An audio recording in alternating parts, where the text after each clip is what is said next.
Извештајот на Прибе директно со прст покажува каде се проблемите со прислушувањето во Македонија и посочува многу проблеми за која е препорачана промена со директна употреба на зборовите треба, односно не треба.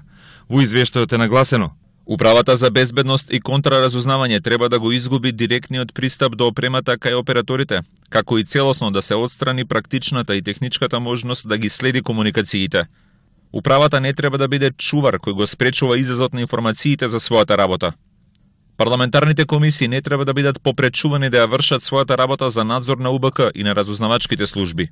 Лани беше донесен комплетно нов закон за електронски комуникации, кој само ја забетонира улогата на овој закон во олеснувањето на прислушувањето. Според членовите 175 и 176 од овој закон, донесен само 2 седмици пред да биде распуштено собранието и да бидат распишани вонредните избори, операторите со телефонски и комуникацијски услуги треба да му овозможат на органот кој е надлежен за прислушувањето, во случајот УБК, директна врска со комуникациите на своите клиенти.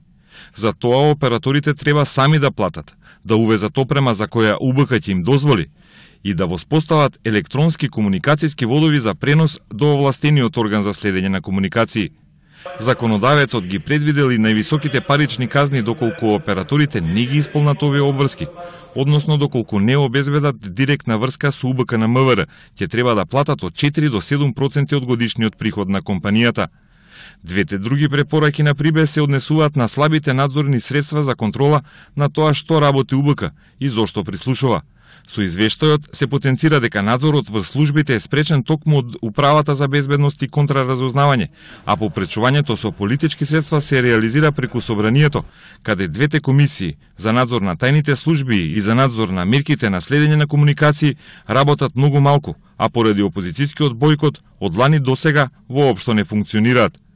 Пред 4 години поранешната министерка Енкуловска дури му препорача на тогашниот претседател на Собраниската комисија за надзор на прислушувањето, Тито Петковски, да дојде да го посети МВР како секој обичен граѓанин. Силното треба од извештајот на Прибе може да се протолкува како предлог да се сменат законите и да се овозможи западноевропски модел за надзор и контрола на тајните служби, особено на УБК која е надлежна за прислушувањето. Во извештајот на Прибе се спомнува и дека институциите треба да се воздржат од тоа да ги обесхрабрат медиумите да ја вршат својата функција. Со тоа ја критикуваат одлуката на обвинителството да ги обесхрабри медиумите да ги објавуваат бомбите на Заев, иако во нив има многу работи од јавен интерес. На обвинителството му се замерува и тоа што обвинител е во блиски семејни врски со директорот на УБК, а најсериозната забелешка за тајната полиција е што е посочено дека се покажа дека УБК работела надвор од законските овластувања во име на владата за да контролираат високи функционери, обвинители, судии и политички опоненти, пошто има консеквентно мешање во независноста на судството и на другите институции. Тврди Прибе во својот извештај пишуван по двете посети на европски представници на Македонија оваа пролет.